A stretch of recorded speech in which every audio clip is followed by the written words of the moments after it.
Assalamualaikum warahmatullahi wabarakatuh. Selamat pagi semuanya. Perkenalkan, kami dari kelompok 7 akan mempresentasikan mengenai the conservation of aquatic system. Anggota dari kelompok 7 yaitu ada Rizka Rismawati, Risma Nur Almas, dan juga Anissa Alfatani. Untuk materi yang pertama akan disampaikan oleh Anissa Alfatani, materi yang kedua akan disampaikan oleh Rizka, dan materi yang ketiga akan disampaikan oleh Risma Nur Almas. Baik, di sini saya akan menjelaskan poin 8.1 yaitu tentang Conservation Challenge of Aquatic Habitat. Nah, yang pertama ialah Reservoirs of Global Biodiversity. Lingkungan air tawar dan laut di dunia termasuk ekosistem yang paling beragam, namun mereka menerima sedikit perlindungan dan terancam oleh eksploitasi berlebihan seperti polusi air, fragmentasi habitat, habitat degradasi, dan invasi oleh spesies non-pribumi. Nah, salah satu alasan ekosistem air tawar menerima perhatian yang relatif sedikit adalah karena kurangnya basis data tersintesis yang andal, global, yang menyediakan informasi yang dapat dipercaya tentang berbagai spesies air tawar, terutama ikan. Nah, semua spesies di planet ini menurut Dudgeon terdistribusi dalam pola kontinental, regional, dan lokal yang kompleks. Nah, seringkali dengan tingkat endemisme yang sangat tinggi, seperti pada gambar, di mana pada gambar ini merupakan data spesies air tawar terkini dari ekoregion air tawar yang menampilkan pola untuk yang gambar A, ialah tentang kekayaan spesies, yang B merupakan jumlah endemik spesies, yang C merupakan persentase endemisme, dan yang D merupakan spesies per ekoregion. Nah, yang selanjutnya ialah Basic Properties of Aquatic Environment atau properti dasar lingkungan akuatika. Nah, dapat dilihat, semua sistem kehidupan dibatasi dan digerakkan oleh sifat-sifat fungsional media tempat kehidupan mereka berada. Nah, sifat-sifat air sangat berbeda dengan udara. Yang poin pertama ialah dibandingkan dengan udara, air memiliki kapasitas panas yang lebih tinggi. Ia dapat menyerap dan menyimpan panas dalam jumlah besar dengan perubahan suhu yang relatif kecil. Hal ini membuat lingkungan akuatik lebih stabil suhunya dibandingkan lingkungan darat. Nah, kepadatan air yang lebih besar juga dibandingkan dengan udara mempengaruhi transmisi cahaya. Nah, di poin kedua, saat cahaya melewati air, panjang gelombangnya berubah dan intensitasnya melemah. Nah, perubahan semacam itu menciptakan zona fotik, di mana cahaya menembus hingga kedalaman maksimum. Nah, sebagiannya ditentukan oleh kejernihan relatif air. Nah, karena cahaya ini sangat penting untuk fotosintesis, ini berarti bahwa lingkungan akuatik memiliki batas, kedalaman, di mana tumbuhan dan kehidupan fotosintesis lainnya dapat tumbuh. Nah, untuk poin yang ketiga, secara umum ekosistem air tawar dapat dikategorikan sebagai sistem lentik seperti danau dan kolam. Nah, di mana pergerakan air internal itu lebih sedikit. Dan yang kedua ialah sistem lotik. Nah, seperti sungai dan aliran di mana air terus mengalir. Nah, di dekat sumber atau hulu, aliran biasanya mengalir lebih lurus dan lebih cepat. Nah, aliran yang lebih seragam di dekat hulu itu mulai digantikan oleh pola bolak-balik yang lebih cepat dan dangkal, aliran turbulen dan gerakan yang lebih lambat. Nah, di sini merupakan adalah gambar yang di bagian Di bagian depan ini itu merupakan gambar riffle. Nah, riffle adalah bentuk lahan dangkal dalam saluran yang mengalir. Nah, di sini dapat terlihat bahwa riffle menyediakan habitat air dangkal dengan peningkatan kadar oksigen dan laju fotosintesis yang lebih tinggi. Nah, sedangkan yang di belakangnya itu adalah gambar kolam. Nah, kolam menyediakan habitat air yang lebih dalam dengan arus yang berkurang dan kurang produktif, serta dekomposisi itu lebih dominan. Nah, yang selanjutnya ialah threats to freshwater ecosystem, yaitu ancaman terhadap ekosistem air tawar. Nah, saat ini ekosistem air tawar termasuk yang paling terancam punah gitu di bumi karena penggunaan dan penarikan sumber daya paling berharga yang belum pernah terjadi sebelumnya secara sejarahnya gitu. Nah, adapun ancaman terhadap ekosistem air tawar muncul dari yang pertama ialah eksploitasi berlebihan spesies oleh manusia.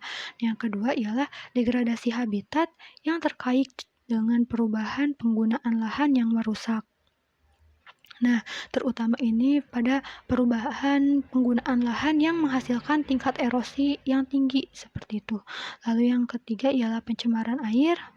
Nah, terutama yang memperkaya unsur hara dalam sistem akuatik yang dibatasi oleh unsur hara. Yang selanjutnya ialah modifikasi volume aliran dan laju aliran yang dimediasi oleh manusia secara langsung. Nah, biasanya itu yang mengarah pada perusakan atau modifikasi habitat alami dalam lingkungan akuatik. Dan yang kelima ialah masuk atau invasi spesies non-asli yang dapat mengurangi atau menghilangkan spesies asli. Nah, di sini terdapat skema ya, gambar tersebut. Nah, maksudnya ialah ini itu merupakan ancaman global utama bagi spesies dan habitat akuatik. Nah, kelima kategori ini yaitu ada overexploration, water pollution, habitat degradation, species invasion, dan flow modification. Nah, ini itu saling terkait dapat dilihat oleh panahnya. Dan interaksinya itu satu sama lain menciptakan jenis ancaman yang berbeda bagi kelompok spesies air tawar yang berbeda. Yang selanjutnya ialah chemical and biological degradation, degradasi kimia dan biologi. Nah, perubahan kimia atau polusi dapat terjadi dalam berbagai bentuk di danau dan sungai. Tetapi dua yang paling umum ialah eutrofikasi dan pengasaman. Nah, eutrofikasi terjadi ketika nutrisi dilepaskan ke sistem perairan dari hulu atau area pertanian sekitarnya. Nah, misalnya dalam bentuk limpasan pupuk atau dari kota-kota, misalnya dalam bentuk kotoran manusia. Sedangkan pengasaman ialah proses di mana pH air tawar permukaan menurun menjadi lebih asam karena input presipitasi asam dalam bentuk hujan atau salju.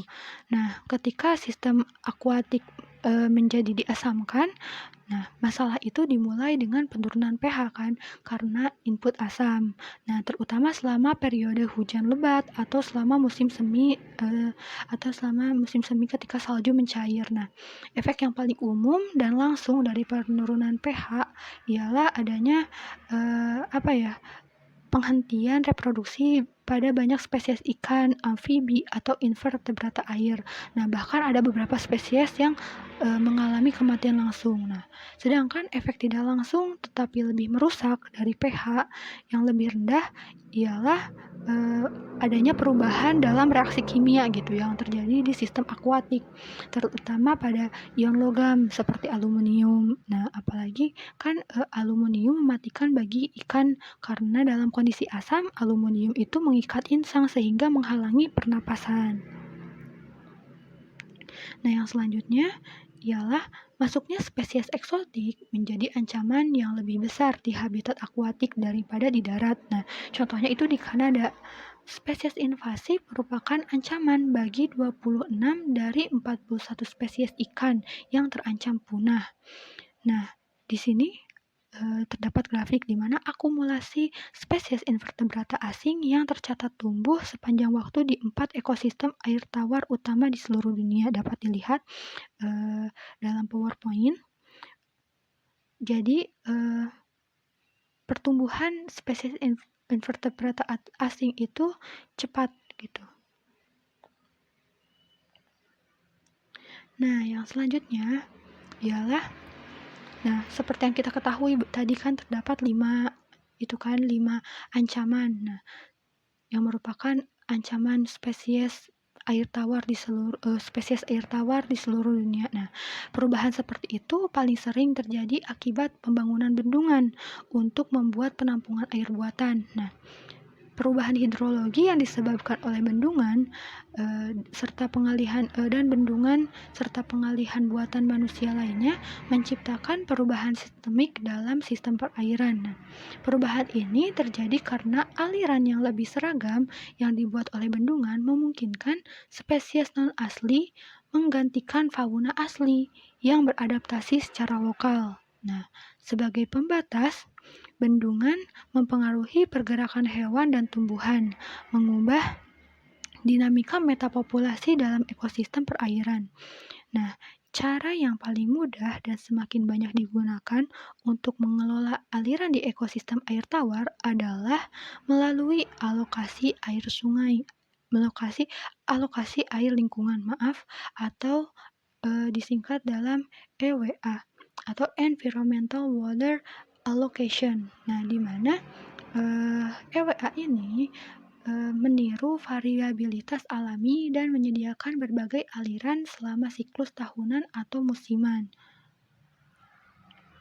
Nah, yang selanjutnya ialah konsekuensi bendungan terhadap keanekaragaman ikan dan komposisi komunitas. Nah, karena bendungan, jumlah dan kualitas habitat asli di sungai itu diubah dan terdegradasi, mengubah distribusi dan luas lakustrine atau danau dalam, lalu transisi dan zona sungai relatif terhadap sungai asli.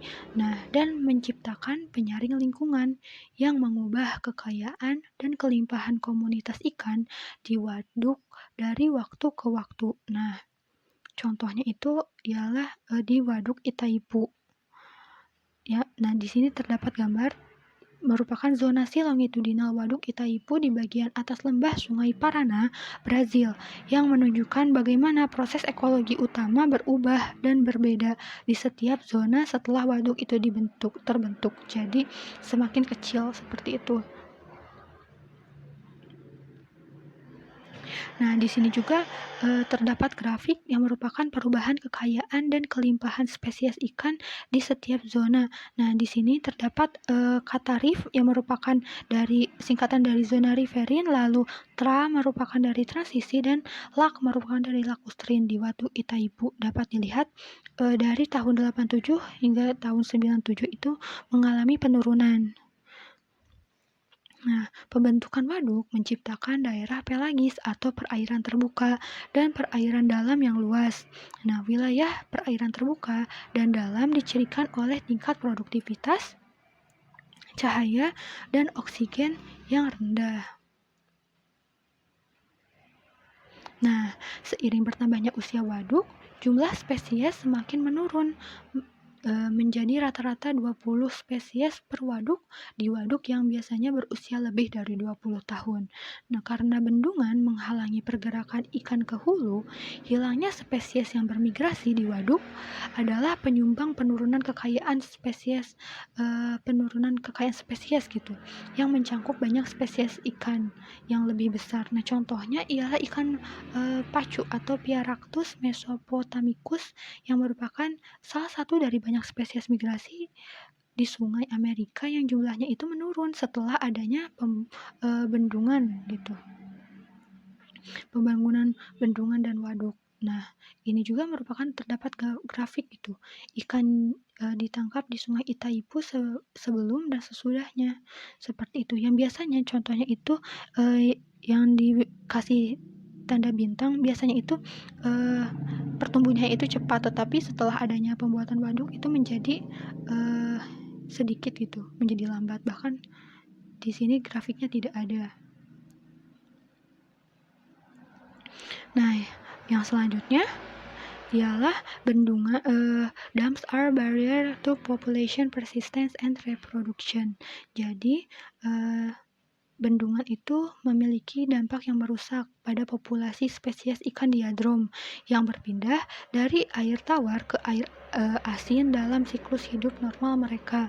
Nah, jadi faktor-faktor yang berkontribusi terhadap penurunan itu termasuk adanya penangkapan ikan yang berlebihan, terus polusi, perubahan iklim, terus spesies non asli.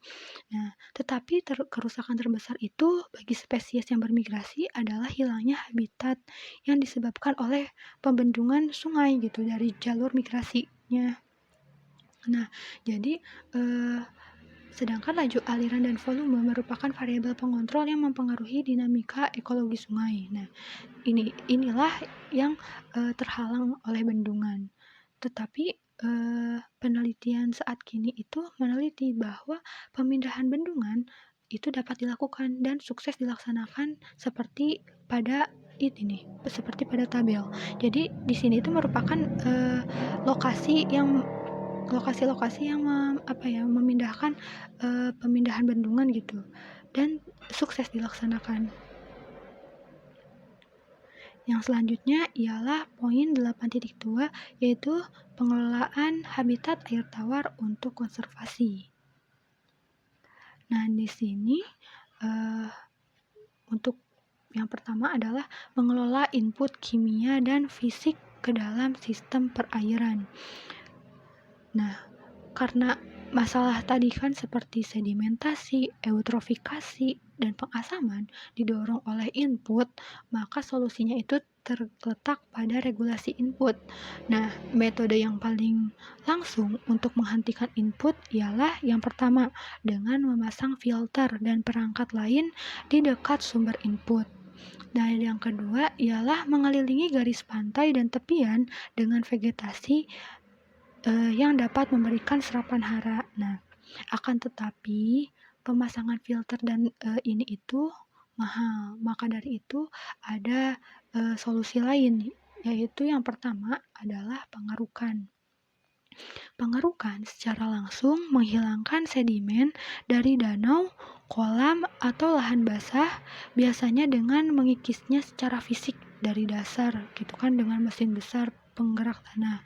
Nah, pengarukan bisa efektif, tetapi juga mahal, lalu juga banyak tenaga kerja, dan mengganggu populasi komunitas yang ada, terutama di organisme bentik.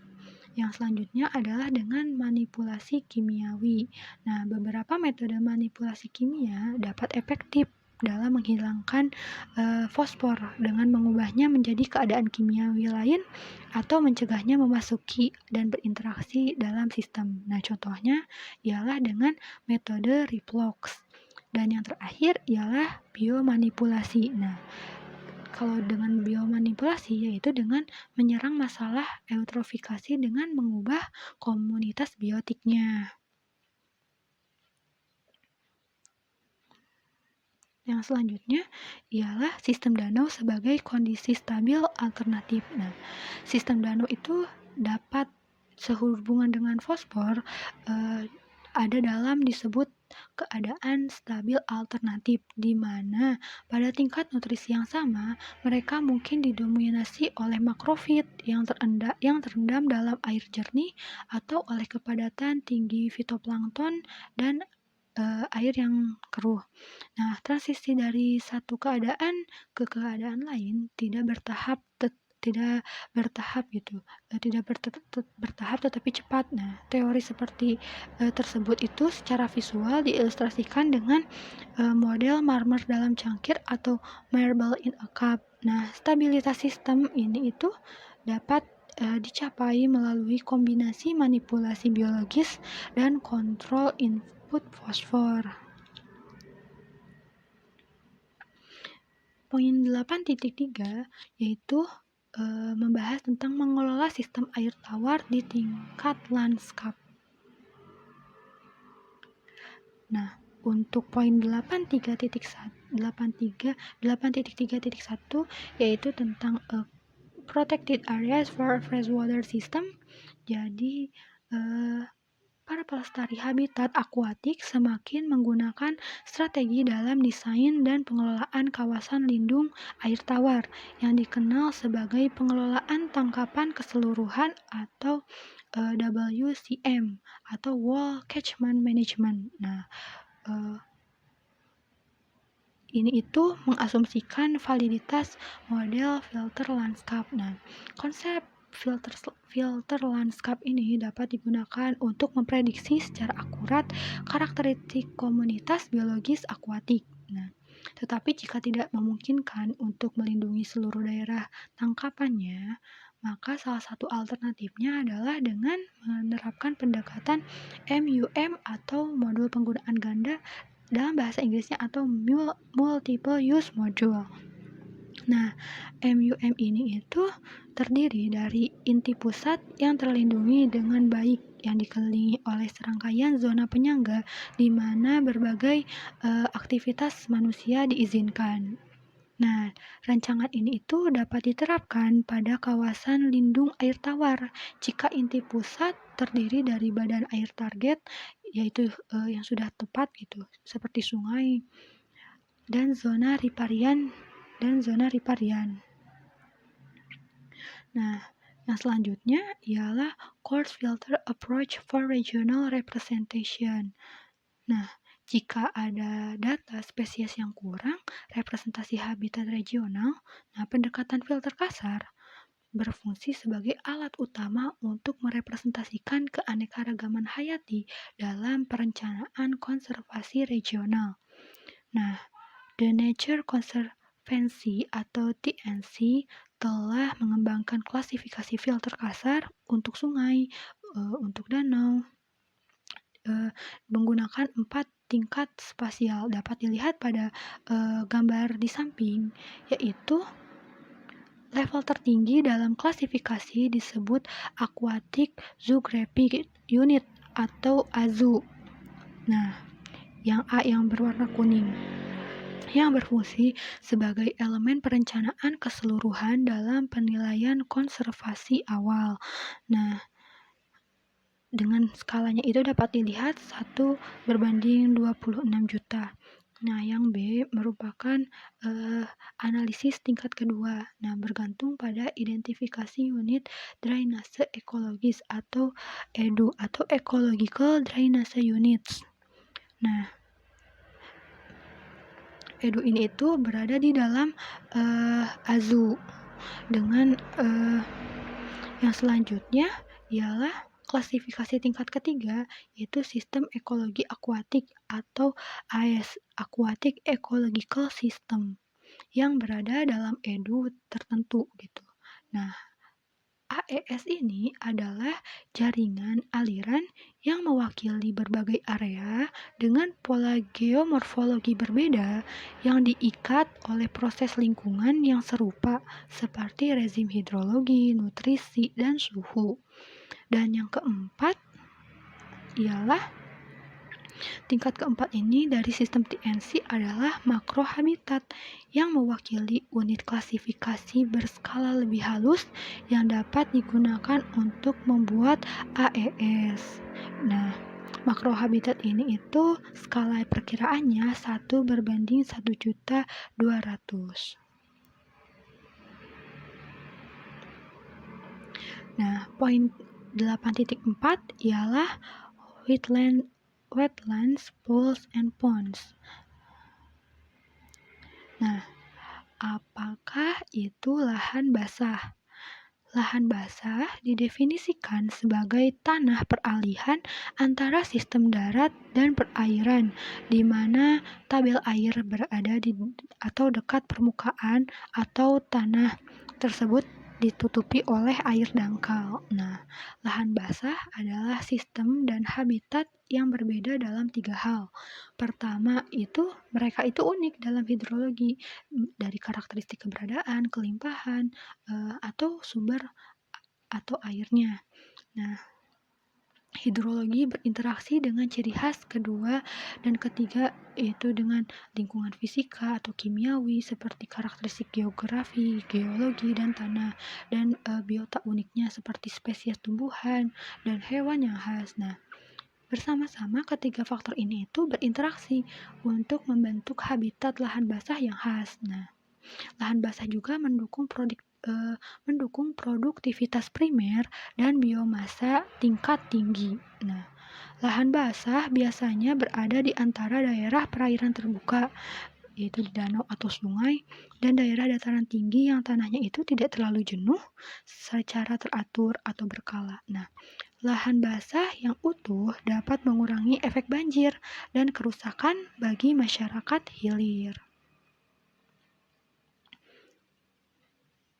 Nah, di sini terdapat gambar yang merupakan hubungan hidrologi, terus geomorfologi, lingkungan fisikokimia, dan biota di lahan basah. Nah, di sini dapat dilihat vegetasi memberikan umpan balik penting untuk hidrologi melalui evapotranspirasi dan peningkatan hambatan aliran dan lingkungan fisikokimia dengan mempengaruhi sifat tanah dan ketinggian dapat dilihat dengan tanda panahnya.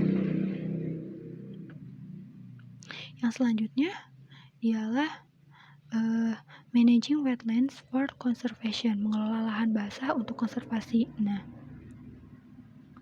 tingkat air di lahan basah dapat berfluktuasi secara luas. Nah, oleh karena itu, hidrorejim di lahan basah tertentu merupakan pendorong ekologis utama yang menentukan karakteristik sistem. Nah, hidrorejim adalah kontribusi total dari variabel hidrologi yang berbeda terhadap stabilitas habitat perairan sementara. Nah, variabel-variabel ini termasuk tetapi tidak terbatas hanya pada periode hidro, frekuensi pengeringan, dan prediktabilitas atau keteraturan dari kejadian banjir dan pengeringan yang bergantian. Materi yang selanjutnya yaitu masih mengenai wetlands, pools, and ponds. Bagian 8.4.3, The Special Case of Forest Pools, Critical Element for Amphibian Biodiversity. Kolam hutan musiman dan kolam hutan permanen merupakan habitat penting untuk memelihara keanekaragaman hayati amfibi pada tingkat lanskap di iklim sedang. Untuk kolam hutan musiman atau vernal, biasanya terisi selama musim semi atau musim gugur dan mungkin menghilang selama musim panas. Sebaliknya, kolam hutan permanen memiliki karakteristik serupa tetapi lebih stabil. Lingkungan perairannya ada sepanjang tahun. Kebanyakan kolam hutan musiman dan juga kolam hutan permanen tidak memiliki aliran masuk atau keluar yang terus-menerus dan karenanya tidak ada predator sehingga kolam hutan ini merupakan habitat yang ideal bagi amfibi untuk tempat berkembang biaknya. Amfibi yang berkembang biak di kolam hutan itu memiliki siklus hidup yang kompleks. Larvanya menghabiskan kebanyakan waktunya itu di habitat atau lahan basah, sedangkan untuk subdewasa atau amfibi dewasa hidup di daerah dataran tinggi.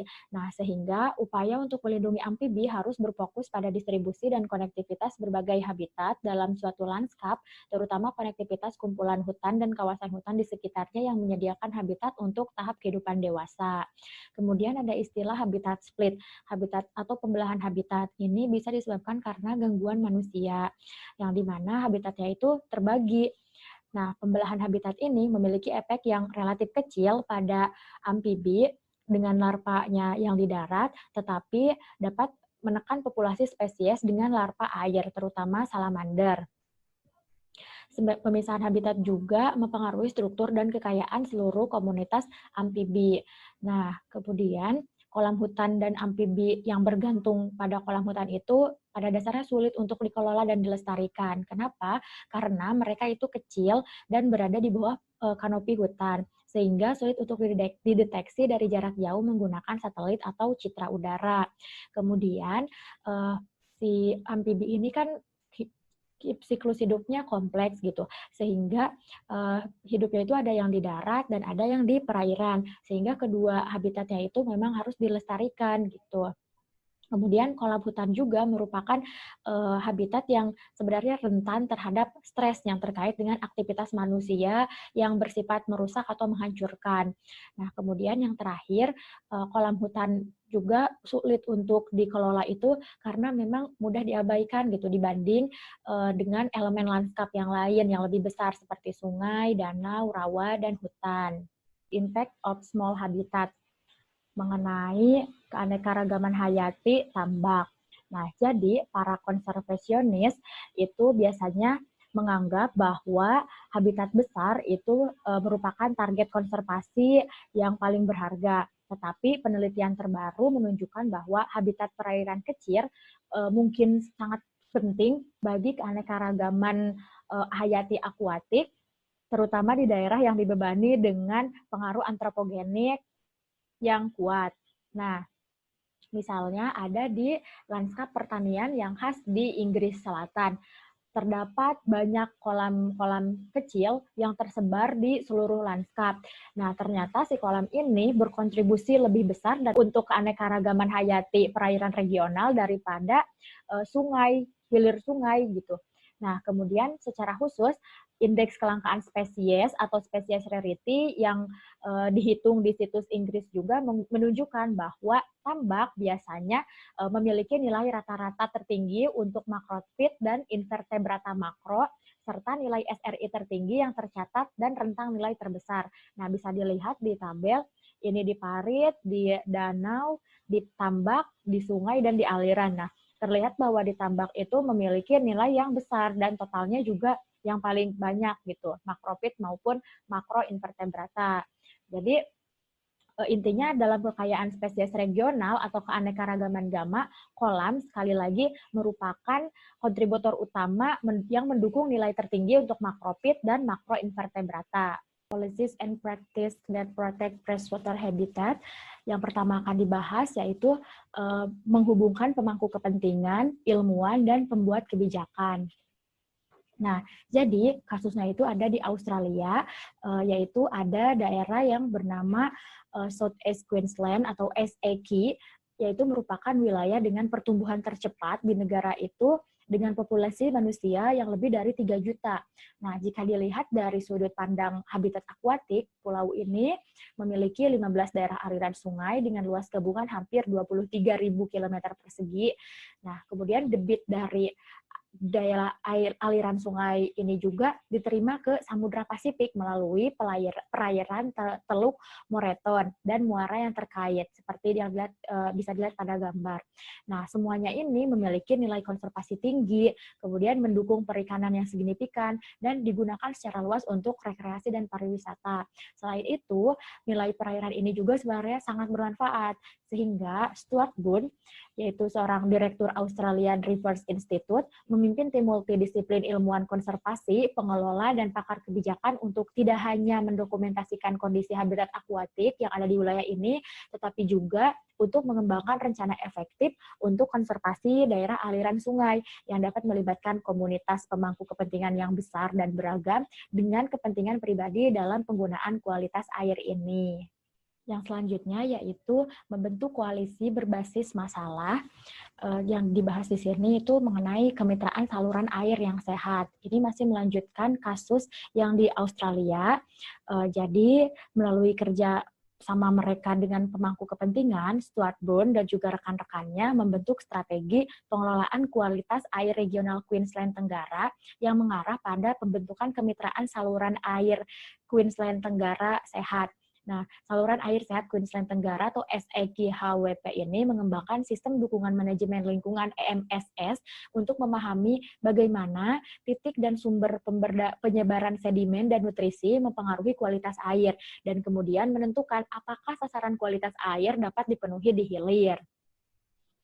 Nah, kemudian mereka juga merancang program pemantauan kesehatan ekosistem atau EHMP yang komprehensif, melakukan juga pengambilan sampel bulanan parameter kualitas air dari lebih dari 250 wilayah di Queensland Tenggara.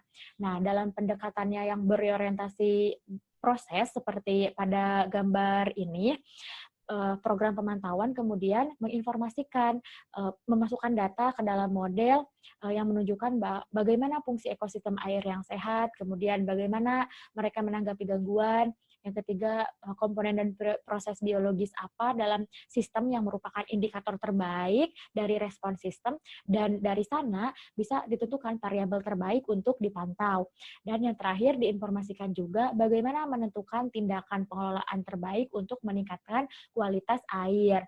Nah, selain itu, dikembangkan juga model individu untuk menunjukkan bagaimana komponen sistem yang berbeda seperti pada tabel atau yang disebut kelompok indikator akan merespon gradien gangguan.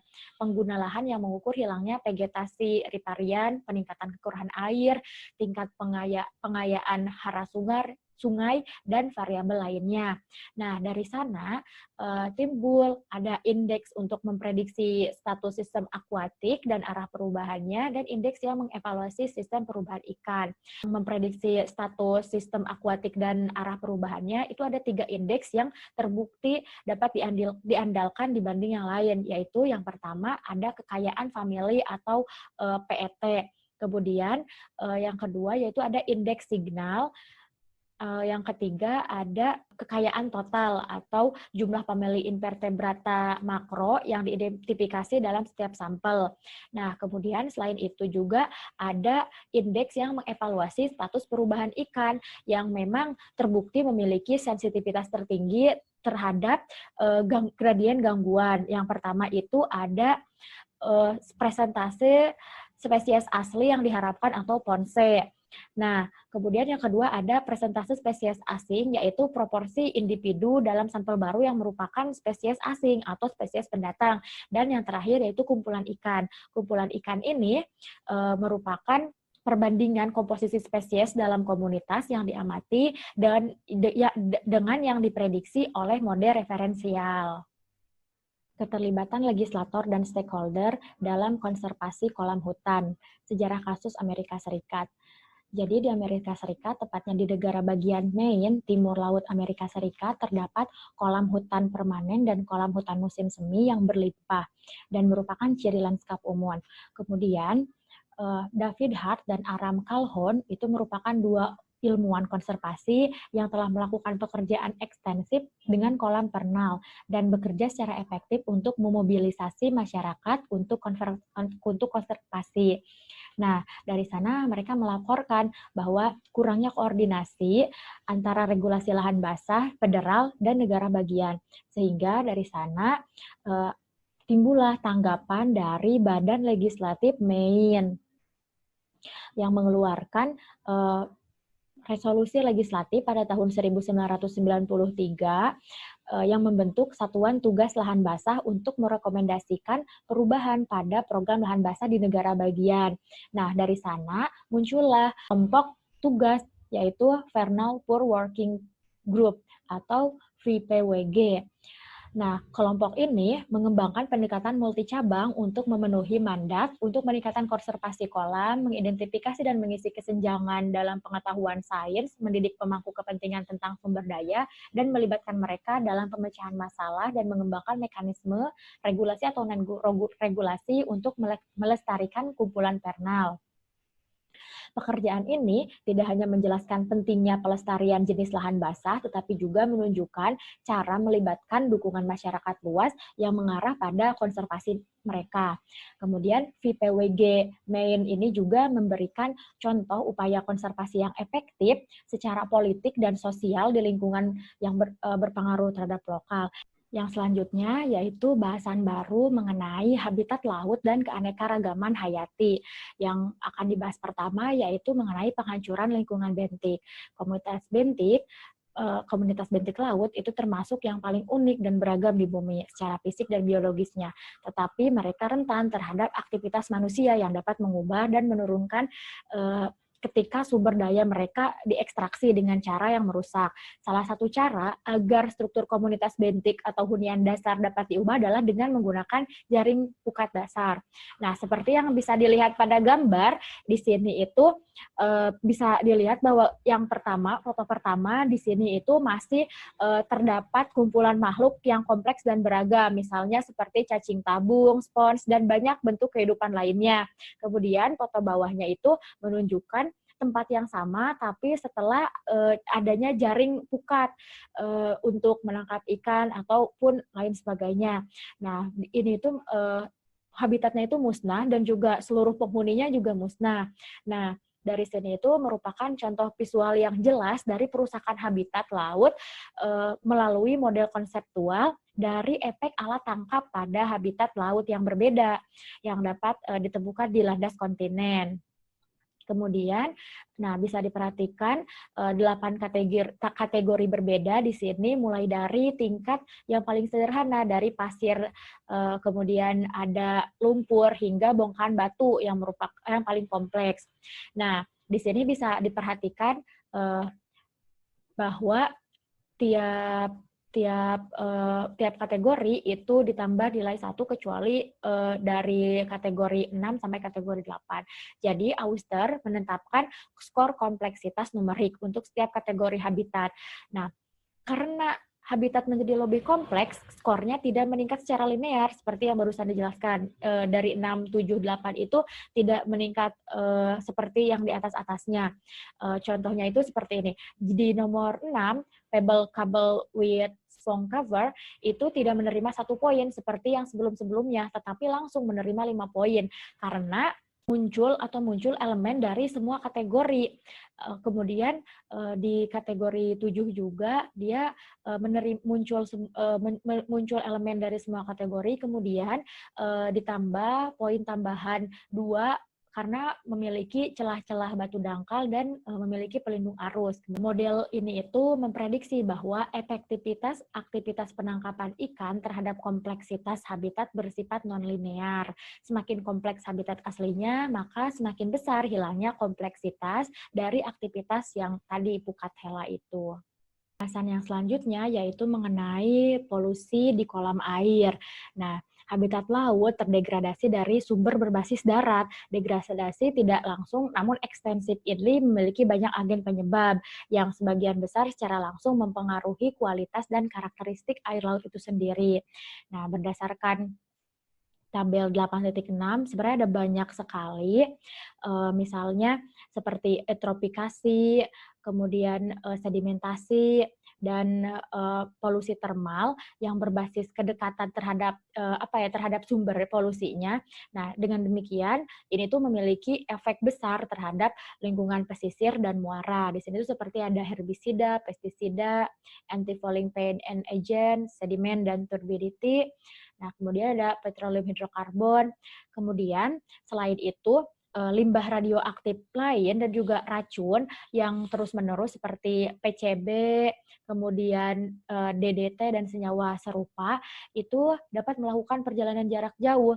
Jadi dalam arus laut kemudian disimpan jauh melalui sirkulasi atmosfer.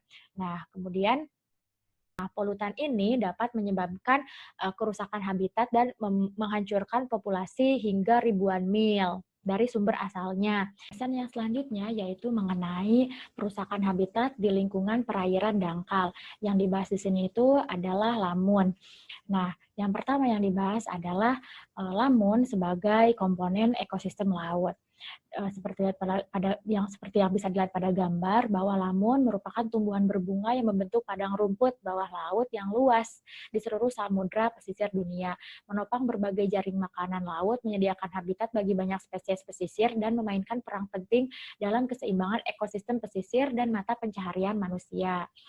Nah, adapun beberapa fungsi atau beberapa manfaat dari lamun ini, yang pertama itu ada sumber makanan penting bagi hewan laut, kemudian bertindak sebagai filter, tempat menempelnya alga yang menghubungi dan hewan kecil, kemudian tempat pembibitan untuk tahap remaja dan larva dari banyak ikan dan kerang komersial, rekreasi, dan subsisten.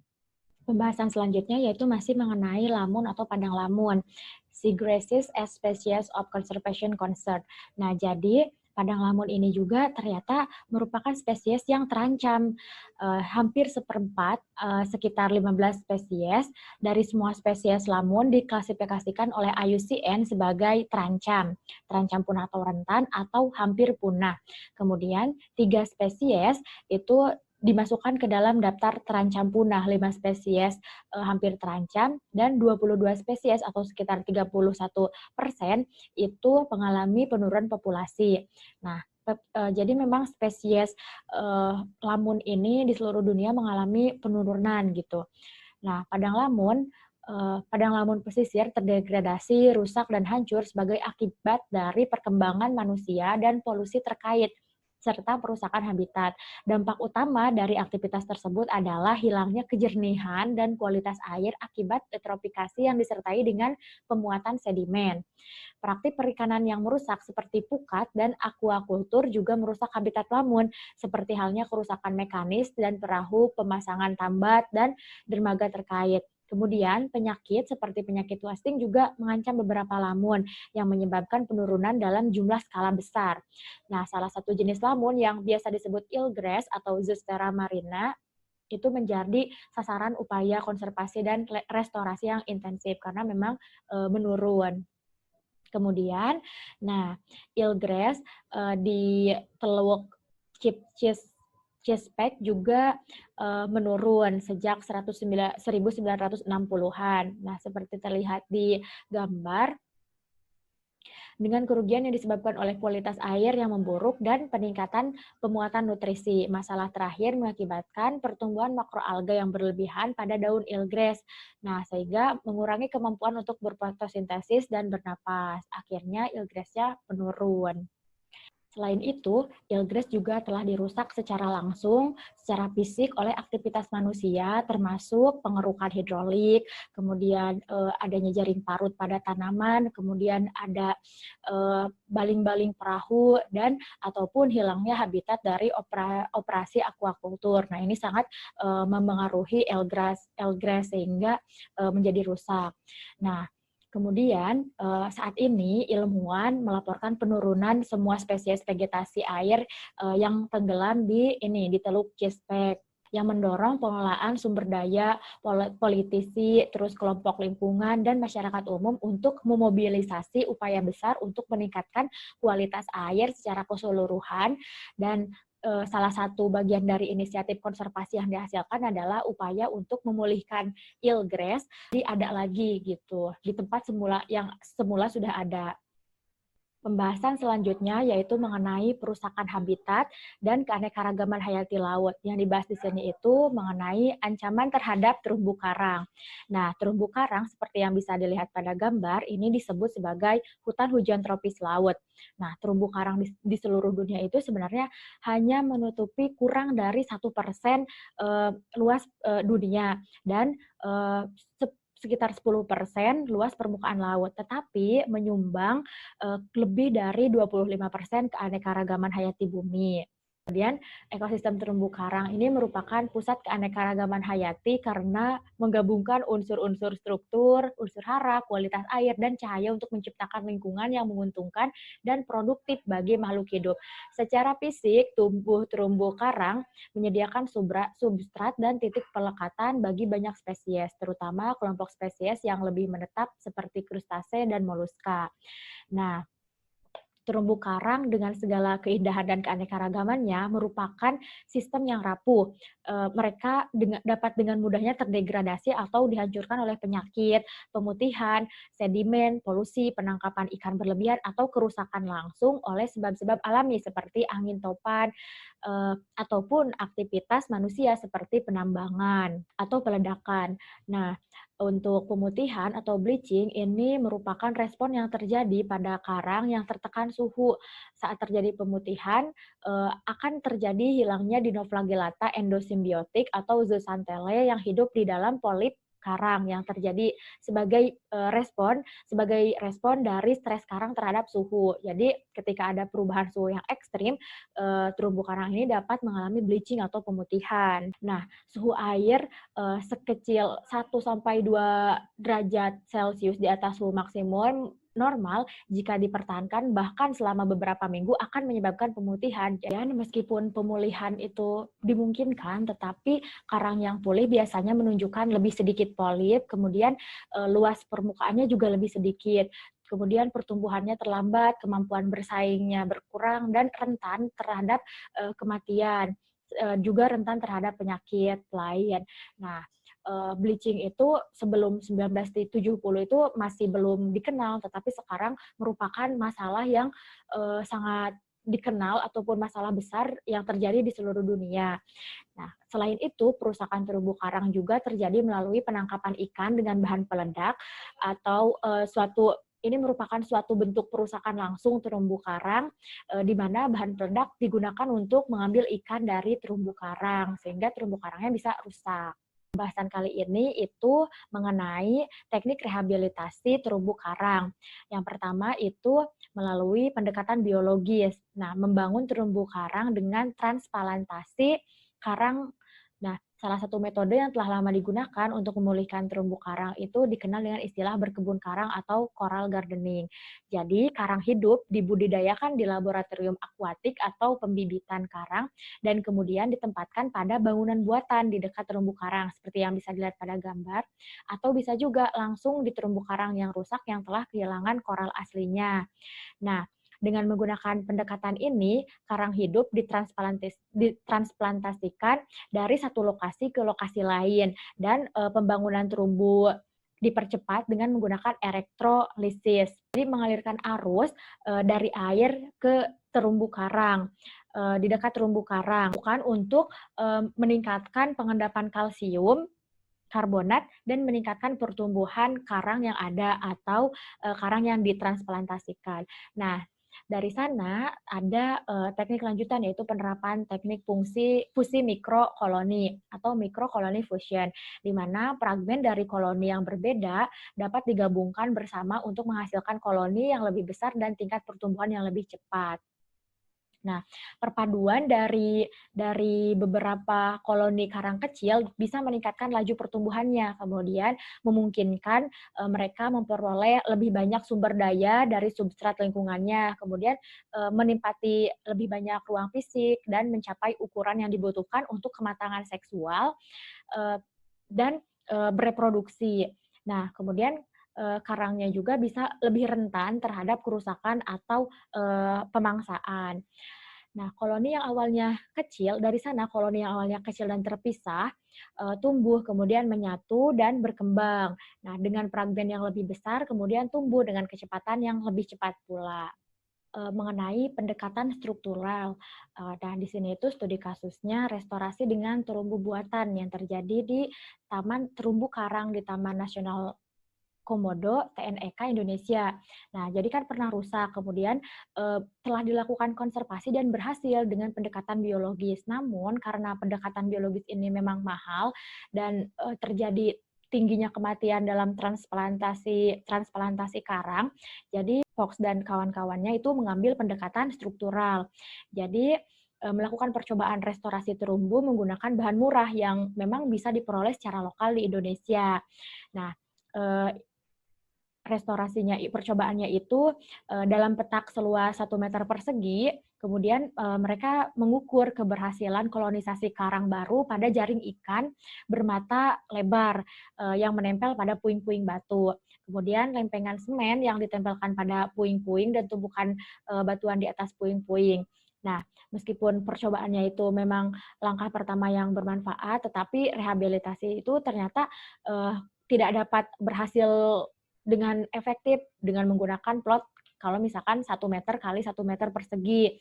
Karena adanya arus yang kuat, tumpukan batu yang kecil itu bisa mudah pecah.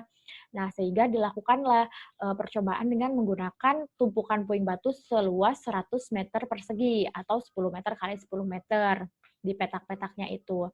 Nah, dari sana memang berhasil, kemudian lebih stabil.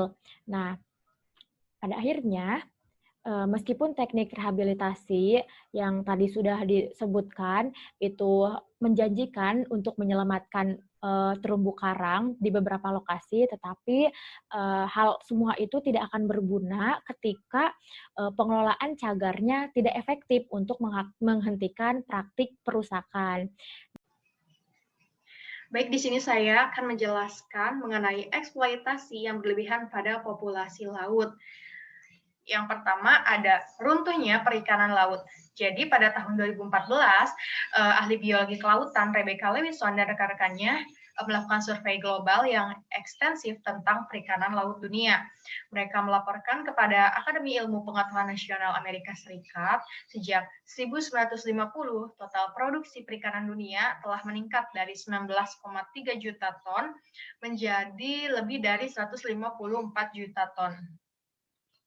Nah, penangkapan ikan secara berlebihan atau kolaps akan mengarahkan pada fenomena yang dikenal sebagai penurunan trofik, yang ditandai dengan penurunan besar-besaran atau hilangnya megafauna sepenuhnya di ekosistem laut. Contohnya ada di ekosistem landas timur Laut Amerika Serikat, di mana secara historis merupakan salah satu yang paling produktif dan paling banyak dieksploitasi dari semua perikanan laut. Nah, masalahnya sangat akut di antara spesies yang hidup di dasar laut atau demersal yang disebut sebagai ikan tanah. Nah, seperti ada flounder dan juga haddock. Dan ini menjadi masalah serius bagi pemerintah dan juga industri swasta yang akhirnya mereka bekerja sama lebih efektif daripada sebelumnya untuk menyelamatkan perikanan. Dan seperti di gambar yang ada di PPT, ini merupakan proses pemulihan yellowtail, flounder, dan juga haddock, di mana mereka itu mengikuti pengurangan total pembatasan, penangkapan, dan juga peralatan tangkap yang diizinkan, sehingga biomasa dan rekrutmen pada kedua spesies mulai pulih secara segera setelah tingkat eksploitasinya menurun. Nah, efek dari eksploitasi berlebihan pada spesies komersial tidak hanya mengurangi ikan komersial saja, tetapi juga pada spesies non-target. Nah, adanya penghapusan spesies mangsa dapat mengurangi populasi spesies predator. Nah, ini tidak hanya mempengaruhi untuk ikan saja, tetapi juga burung dan juga mamalia lain. Nah, contohnya itu adanya penurunan jumlah burung laut di Peru setelah penangkapan ikan teri yang berlebihan. Lalu ada penurunan jumlah berang-berang laut di lepas pantai California setelah penangkapan abalon yang berlebihan. Oke, selanjutnya ada teori surplus hasil mengenai paus besar dan fungsi ekologis. Jadi paus besar ini juga pada zaman dahulu telah dieksploitasi dan mendekati kepunahan, seperti 13 spesies paus bergigi dan juga barlin yang lebih besar. Nah, tetapi setelah adanya moratorium permanen, jumlah paus itu menunjukkan adanya pemulihan populasi. Namun, muncul suara dalam komunitas penangkapan ikan laut komersil dengan mengajukan teori atau model hasil surplus. Nah, mereka beranggapan bahwa adanya pemulihan populasi paus maka akan mengancam jatuhnya sebagian besar perikanan laut komersil. Tetapi hal ini dibantah oleh ilmuwan kelautan Chris Lavery dan juga rekan-rekannya. Mereka mengevaluasi asumsi model hasil surplus bahwa paus Berlin berperan dalam proses produksi utama sistem kelautan sebagian besar secara langsung melalui ekresis tinja yang kaya akan zat besi ke perairan laut yang kekurangan zat besi. Nah, kotoran paus ini mengandung konsentrasi besi 7 kali lipat lebih besar dari air laut di sekitarnya, sehingga mewakili sumber masukan besi yang berpotensi besar. Lalu Lavery dan kawan-kawan itu menyimpulkan bahwa pemulihan paus biru Samudra Selatan ini tidak mungkin mengurangi hasil perikanan dan bahkan dapat meningkatkan produktivitas ekosistem di Samudra Selatan. Oke, selanjutnya itu ada bycatch atau juga tangkapan sampingan. Nah, ini merupakan ancaman utama terhadap vertebrata laut besar. Nah, jadi tangkapan sampingan ini dapat didefinisikan sebagai penangkapan hewan secara tidak sengaja yang telah terpancing, terperangkap, atau terjerat dalam alat tangkap yang digunakan untuk menangkap sesuatu yang lain.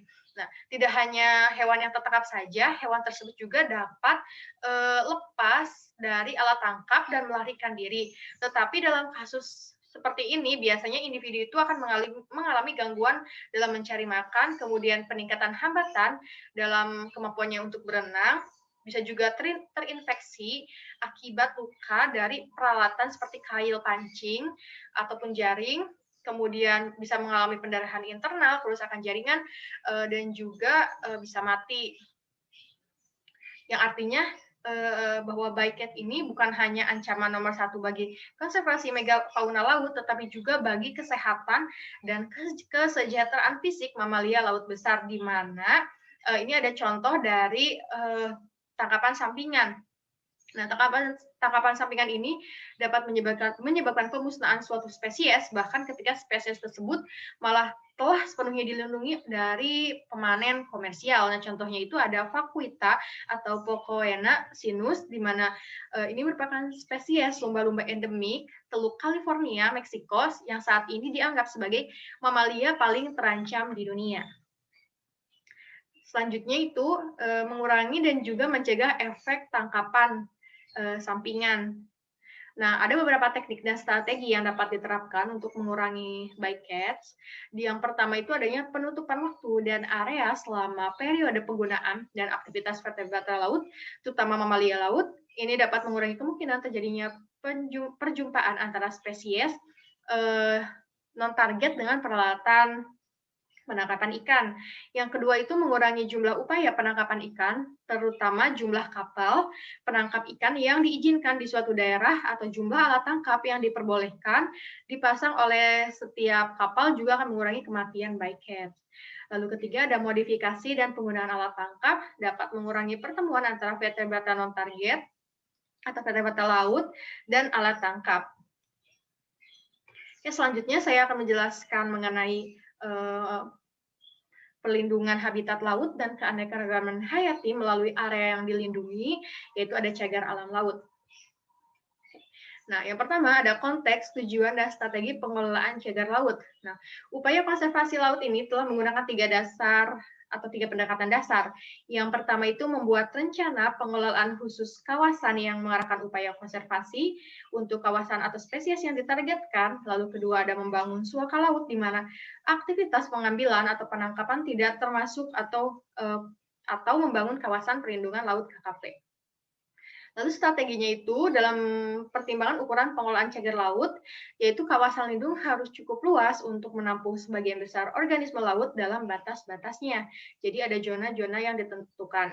Lalu ketiga itu ada tujuan dan dirancang untuk dipenuhi oleh suaka laut dan KKP secara bersamaan, meliputi yang pertama itu melindungi keanekaragaman hayati laut dan pesisir, lalu meningkatkan produktivitas perikanan lokal, atau setidaknya memastikan bahwa produktivitas laut tidak dirusak oleh eksploitasi yang tidak terkendali, dan memfokuskan upaya untuk restorasi kawasan penting yang mungkin saat ini terdegradasi tetapi memiliki potensi untuk mendukung ekosistem laut yang sehat di masa depan.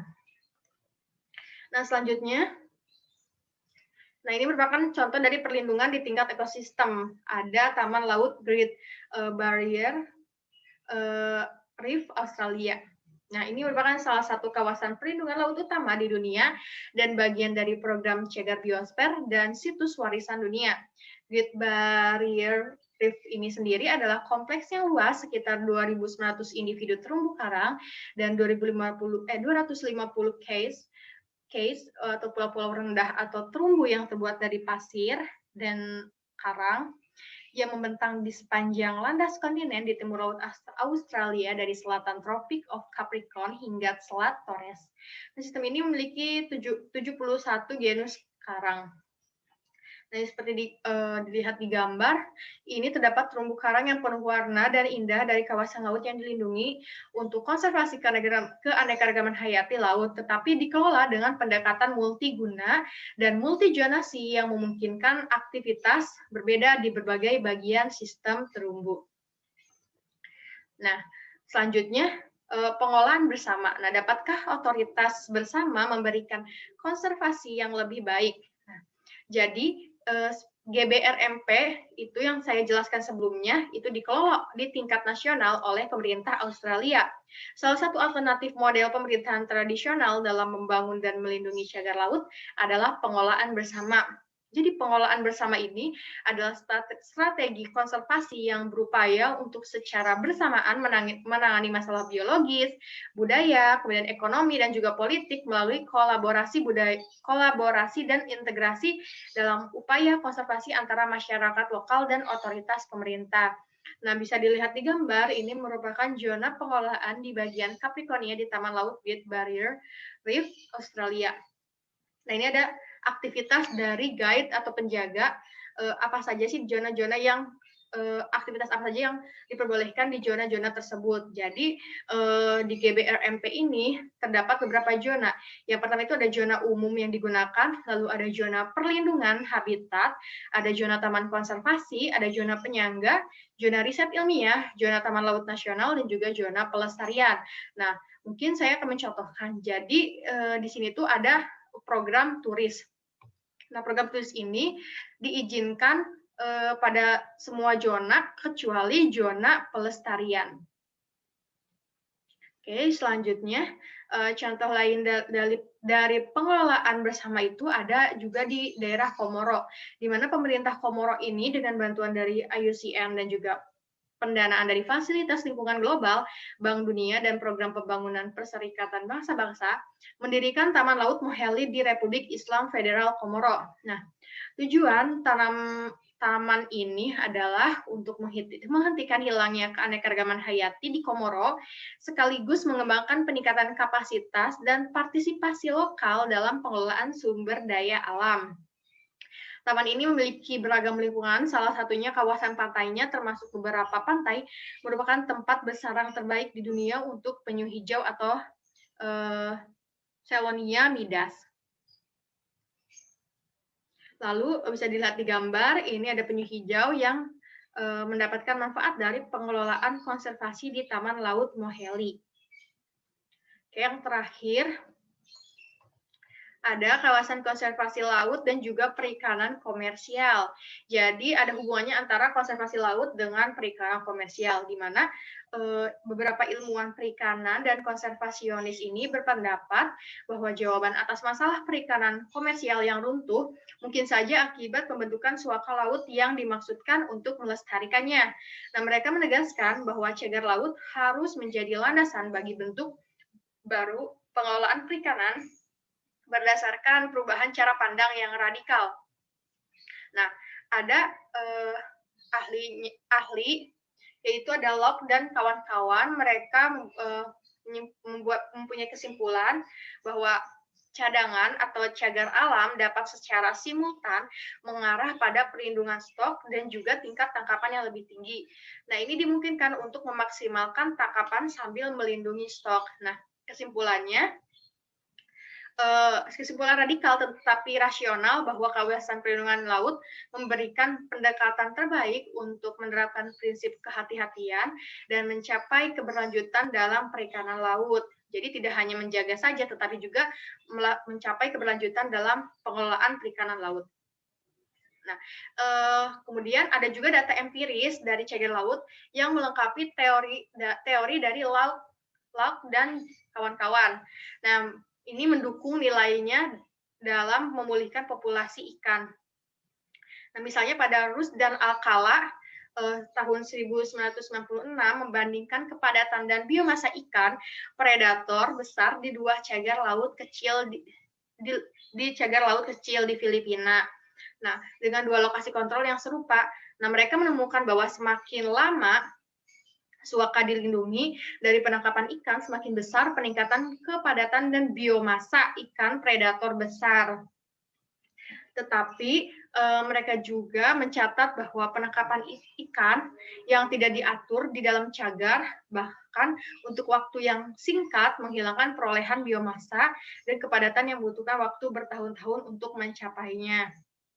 Jadi Rustam Al-Qata ini menyimpulkan bahwa langkah-langkah pengelolaan yang digunakan untuk menerapkan dan memelihara cadangan laut harus kuat dalam jangka panjang, yaitu dalam skala beberapa dekade. Nah, artinya suatu konservasi laut ini atau cagar alam ini tidak hanya menjaga spesies yang ada di wilayah tersebut, tetapi juga melakukan pengelolaan penangkapan ikan dengan prinsip kehati-hatian, karena ketika penangkapan ikannya itu tidak diatur di dalam cagar, tidak diatur secara baik di dalam cagar, malah dapat secara singkat itu menghilangkan perolehan biomasa dan kepadatan spesies tersebut. Jadi harus memiliki